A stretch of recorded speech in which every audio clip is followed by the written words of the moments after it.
Welcome to the program formerly known as Crime, Corrections, and Culture. Although it is still in the background, it is now Crime, Criminals, and Corrections because I think it more aptly captures what it is we talk about here.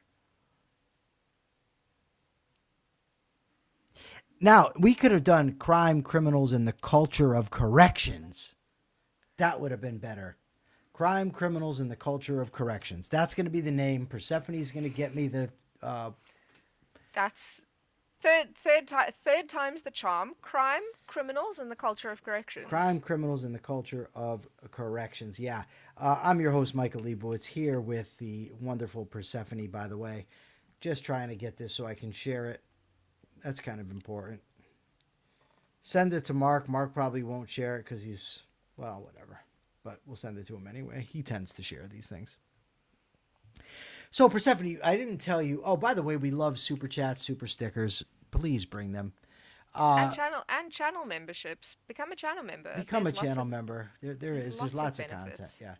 I'm cooked right now. It's Friday. My brain is exhausted. I've had to do so much reading, but we're not going to complain. What we're going to do is tell you what I wanted to talk about today.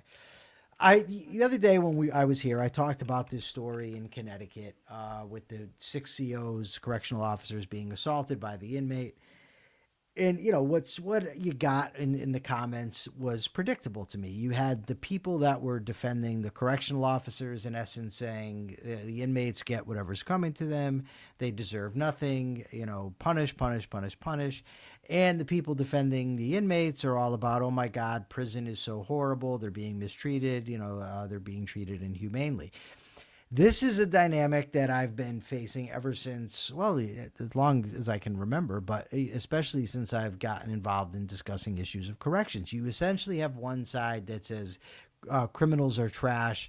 They deserve whatever they get. Just lock them up and throw away the key. And the other side says, no, they're victims of an evil society, or, you know, the prisons are just terrible places where they're being abused. The problem is neither position is accurate. The correctional system is broken predominantly from incompetence and indifference. It's not because of cruelty or any of those things. Not to say that there's no guards that are just cruel and mistreat people. Of course there are. And nor is it to say that there's no criminals who should just be locked up and throw away the key. Of course they are. But by and large, what you have is a system that is run and operated by people who don't give a fuck, meaning the correctional officers. And here's the rub. Most of the prisoners like it like that, right? Do I think that they would formulate it in that way? No, I don't. I have a phone call coming through. Let me take it real quickly. John, I'm answering the phone. I'm on the air right now. Say hi to the audience. Hey, everybody. All right. I'm going to leave here at about 4. We'll meet up. We'll have coffee. All right? All right. All right. Bye. Bye. Okay. So anyway, anyways, so the inmates are not going to say, yes, we love the system as it is. But here's the thing. They get a lot of extra rec that they otherwise wouldn't get because the officers don't pay attention. They get away with things all the time, slamming dominoes, passing stuff they shouldn't be allowed to pass, yelling and screaming in the block, things that they're not supposed to be doing. And the officers like it because the inmates aren't bothering them. They're not being assaulted, and everybody just goes along to get along. And by and large, they're on the same team. Now, of course, sometimes you run into conflicts where the inmate wants to go see a counselor or needs to get something done and the staff doesn't do it. Now the inmate becomes obsessed and says, or upset rather, and says things like, I just want them to do their job. The fuck you do. Right? You want them to do what you want them to do. You don't want them to do their jobs. Right. And that's where conflict comes up, where the inmates and the officers will often clash in situations like that. But for the most part, they're on the same team. And Brent McCall and I exposed this masterfully when Down the Rabbit Hole came out, and both staff and inmates were mad at us, as we knew they would be. So, Persephone, that is my opening sort of statement about what I'd want to talk about. You feel free, Persephone, to ask me any questions about that or any questions about the prison system. I didn't want to start with the new book that we're reading for a few reasons. One, like I said, I'm tired. Plus, it's a Friday. We have a new week starting next week. Monday, I likely won't be here. There's a debate I want to go watch. When those debates happen, I go to them. But maybe I won't go. I doubt it, but just, so we won't be back till Tuesday. I didn't want to start a new book and that. So that being said, what's your thoughts on what I just said? What questions do you have? Yada, yada. What thoughts do I have? What thoughts do I have is it doesn't surprise me that to say, obviously, not all criminals are victims and not all CEOs are saints and not vice versa. Because people are individuals, they're not collectives. It's not criminals exist as a collective of the same exact behaviors, and not all prison staff are scum. I don't know that I have any questions about that. Well, then that's going to be a very short program, Persephone. There's an abundance of questions that you can ask. I mean, you could ask, for instance, okay, what happens when the inmates come back from work oftentimes? Oftentimes that you have two tiers out. One tier is supposed to lock up, the other isn't. The staff doesn't do their job, so the inmates get to stay out when they're supposed to be locked up. The staff loves it because they don't have to pay attention to what the hell's going on. The inmates love it because they get to stay out. Oftentimes, an inmate will sneak outside when he's not supposed to, or he'll even ask, hey, can I go outside? The inmate loves it. The staff's not enforcing the rules. He gets to do what he wants. Inmates sit out in in front of the cameras, in front of the cops. They play poker. They're passing money back and forth, not cash, but commissary goods. The staff doesn't give a damn. They're up there having their conversation about banging bitches or whatever the fuck else they talk about in their free time, and they love it because they get to goof off with their frat boy buddies, and the inmates love it because they get to play poker. This is all very true. While I think of more questions, remember I said to you off the air that the severity of the severity You said to me that the certainty of punishment means far more than severity. Yes, the certainty that somebody will get caught and face a consequence is far more of a deterrent than the idea that it's going to be a severe punishment. Part of the reason being is because when people commit crimes, they don't think they're going to get caught, or else they wouldn't commit them. I was talking to Brent the other day about this, how after the Cheshire home invasion, when these two guys broke in the house in Cheshire, they killed the family, they changed like the names of laws, increased penalties, all these things. Murder was already illegal. So was breaking and entering, so was burglary, all of these things. These guys didn't think they were going to get caught. People that are doing crazy, evil shit like that, they're not saying before they go do it, well, let's see, they're now going to call this a home invasion before they just called it burglary. Now I'm going to face the death penalty as opposed to life. I'm not going to do it. People just don't weigh consequences in that way. Yeah, but also, you had said previously, or we've spoken about previously, they don't think that they're going to get caught. That's what I just said. Is it? Yeah. Oh, no. I just said when people commit crimes, they don't think they're going to get caught. I heard the second part of what you said. Seffi, I love you. You benefit my life in so many ways. Just not today. You're making it hard. You're making it hard. Just not today. Any questions from the audience about this topic? About how and what ways do criminals and the COs benefit from the existing system? The COs don't write disciplinary reports. By and large, I mean, sometimes they do, but by and large, they don't. They get to not write disciplinary reports. The inmates get to not get them. You see? I mean, it's constant. It's all the time. Yeah. Oh, look at that. T. Bizzer. Thank you, T. Bizzer. I hope that with your channel membership, you have some questions about crime, Boy, well, I'll criminals tell you and the what, correct that's and the something correct. else.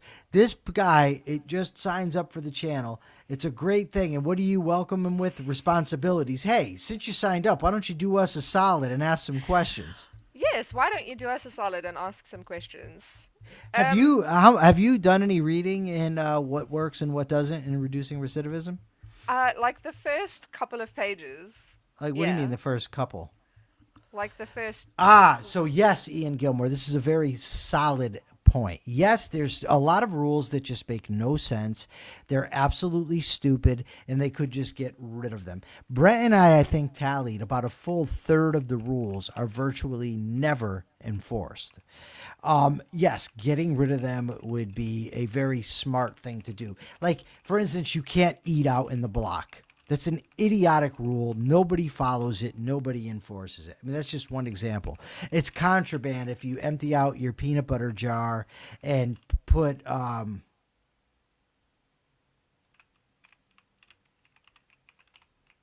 what's that mean? I don't understand that. A couple A X. couple of always means two. A couple means two. A few means more than two. Did I say couple? I don't know. I listened to the gist of your words, not necessarily. I don't know. If I words that said you couple, say. I didn't mean it, but there are a lot of them. But either way, the point I'm trying to make is, yes, you're absolutely correct. Like if you put, for instance, you're not supposed to empty out your peanut butter jar and store your coffee in there. The problem is that the peanut butter jar is nice. You got a screw top, whereas the bag is clumsy and the coffee gets stale. So it's a good benefit to. Oh, it was me. I've read 12 pages. No, it's 12, Ian. See that? So, yeah. Now, a big problem with having an abundance of rules that are never enforced is that everybody, by and large, becomes acclimated to that, and that's how they behave. But what happens now if the correctional officer on duty doesn't like you? Right? So you break the rule that everybody breaks and everybody knows everybody breaks, but the CO wants to bang you in your head. Now he writes you a disciplinary report. You're not going to get away with saying, well, they never enforced this rule. So what? It's the rule. You're supposed to know it. You got to follow it, right?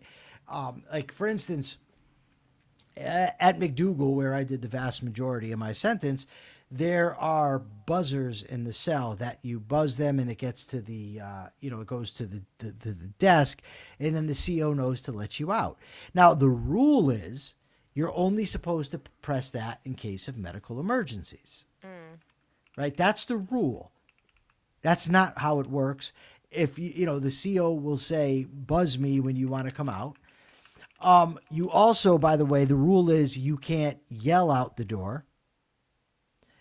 You can't talk through a door. So how are you supposed to get out? Right? So you just hit the button. Then we had an officer come on who his pet peeve was he didn't like the beeping. So he didn't want anybody to hit the button. Now, it's a habit, right? When you want to come out, you go to the door and you press the button. It's like automatized completely. So guys were now getting tickets because this CO was enforcing the rule, which he should have been, but that nobody else enforces. So yes, get rid of the rules that don't make any sense. What is all this typing? I'm constantly typing. So the thing that you said about the peanut butter jars, what would the point of that rule even be? Why? I don't know. I That's don't what know. that's what I've always been curious about, because when you said in Down the Rabbit Hole that like 2/3 of the rules like weren't in, what's the point of them then? Are they just to make the prisoner's life like miserable? Are they just? I can speculate. I think that the people that make these rules don't know a thing about how the prison actually operates, and they just put them in a handbook, and then they tell the public, if it comes up ever, look at the regimented environments we have them in, strict rule enforcement. Look at this is what they can do. They're So not theater. getting all the like much of what happens in there is just theater. Hey, I had a tearing them quick- up. I tearing had a up. tearing up. Yeah. Wait, I had a question, and I can't remember what it was. Well, that's not going to help me much, is it? If prisons were judged by the number of people who never came back, how different would they look? That's a good I think question. very, very different. I really think that um, they should come up with a way to incentivize lower recidivist rates. Again, there's a corporation, Serco, operates out of the UK, which is where Persephone sounds like she comes from, but she's actually in South Africa. I know it's weird. But in the UK, Serco, it runs private prisons in Australia and New Zealand. I don't. They're in the UK. I don't know, but they actually do that. They give bonuses based on recidivist reductions. I think it's a great idea. Implementing it in the United States, where you have unions, probably going to be a tough sell.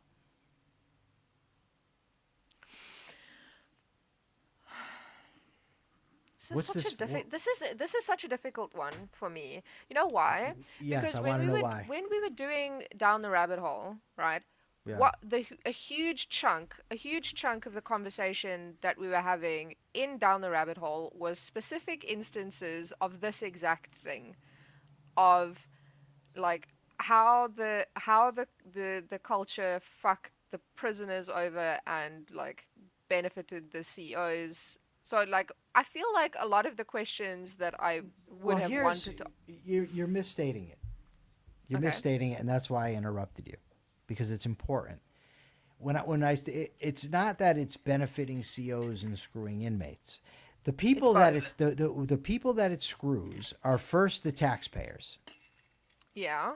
It's the people that are paying the bills under the idea that they're getting a system that is deterring, punishing, and rehabilitating. They're the first ones that are getting screwed, especially because they're paying for it and then the inmates get out and commit further crimes. That's the first thing. Second, people that get screwed are the inmates that actually want to do a good job, that actually want to learn, that want to reform, because they're in an environment that's not conducive to it. That's specifically what I meant when I said that the prisoners get screwed, because they are not in an environment which is conducive to becoming better, right? They're in an environment that is conducive to becoming either exactly the same or potentially worse. And that's what I mean when I say it screws them over. Not that they themselves are unhappy about it. They are mostly, it sounded very happy about it. But also it's a symbiotic thing where they're benefiting and the COs are benefiting. Right. But it's sucky. But again, like I feel like a lot of these things we've already spoken about. Like we've already spoken about much of Okay. that. What's wrong with a little repetition? I don't know what other I don't know what other questions I could ask. Okay. Well, let me ask you this question, Persephone. If you were an American citizen and actually lived in a real country, how would you like it if you were to find out, if you sat down with me and I just spilled everything about corrections, like this was like a 12-hour day, we just talked and talked, you read the book and you believed it as well, what would be your response that you are paying for this system? I mean, I would be pissed. But then again, not to detract from this, but despite the fact that we're not a real country, we have prisons in South Africa that, we pay for. Yeah. By the way, I know it's a real country, folks. I'm kidding. Yeah, but how much? He's also not as mean to me in private as he is on the air. But how much do you know, Persephone, about the prisons in South Africa? A lot. Okay. Do you think are from what you know, are the prisons in South Africa effective at deterrence and rehabilitation? Or Oh no. I think that the prisons in South Africa are like roughly they're pretty terrible. They're not good at rehabilitating people. They are kind of it's the same sort of vibe. My father was in prison. My father's business partner was in prison. I've known quite a few people that were in prison. Didn't affect them. There's also a lot of like corruption stories that you see in the news about how they brought KFC and strippers to the inmates.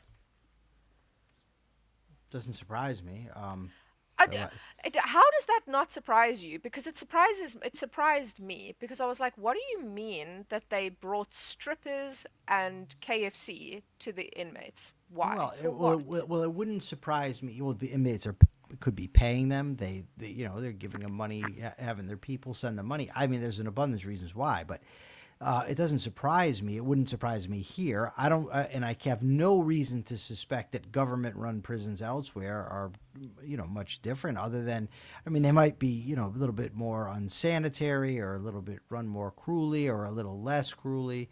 But I have no reason to doubt that officers would behave that way.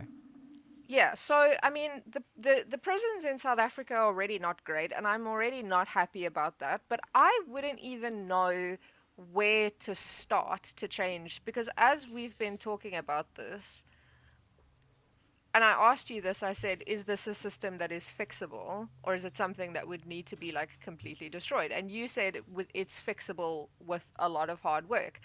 And I can't even begin to think how you would even begin to change this system.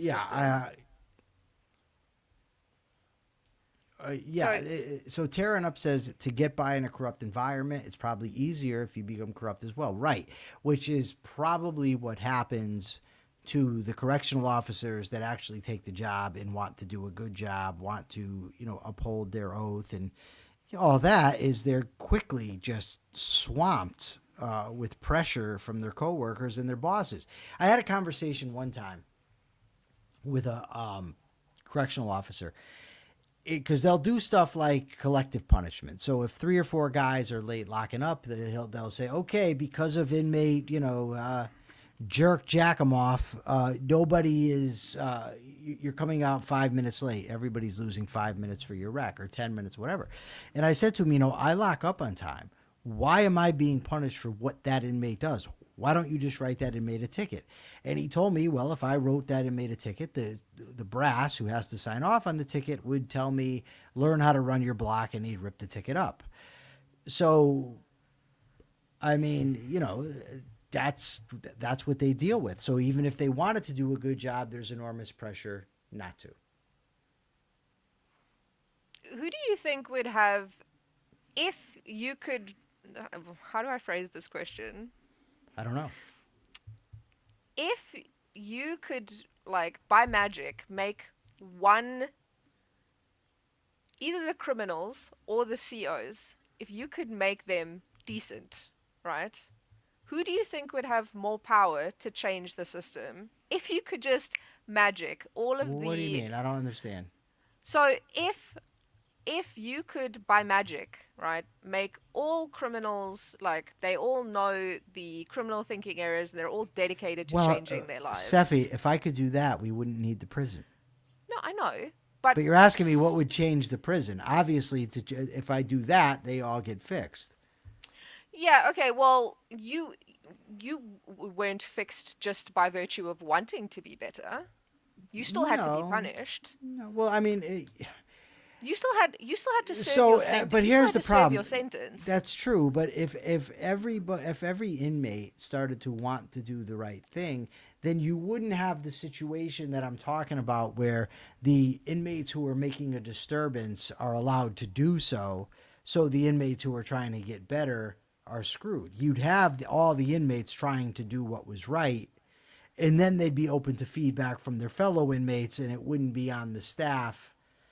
Who do you think has more power to change the system? To change the system? Yeah.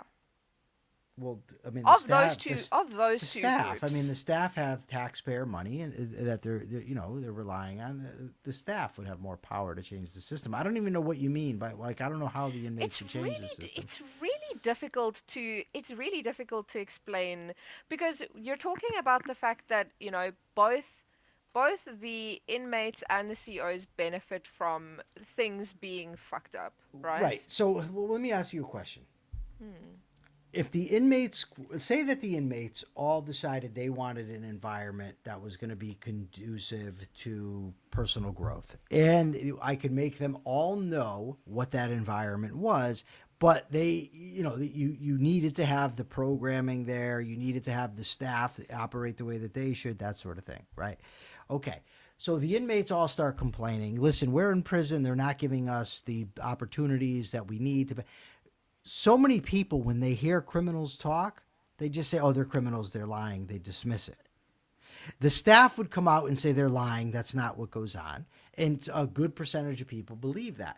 Now, here's the problem is that as things stand, like inmates will say, online, when I'm arguing with the staff, prison staff, and I'm doing it online, and I'm making points based in fact, inmates will come out and say, you don't know how they treat us in there, they torture us, and and they're just not credible. But what happens then is that rubs off on everybody, because now they just don't believe criminals, they don't believe the inmates. That is a huge hurdle to overcome. Yeah, which is why, by the way, sorry, go ahead, I apologize. No, you go first. No, I refuse. I don't even remember what I was going to say. Liar, liar. No, I really don't. What I was going to say is that's why Brent and I included so much information about dates and times, names in our book so that it could be checked, so that we didn't have to rely on them taking our word for it. It was a really good book.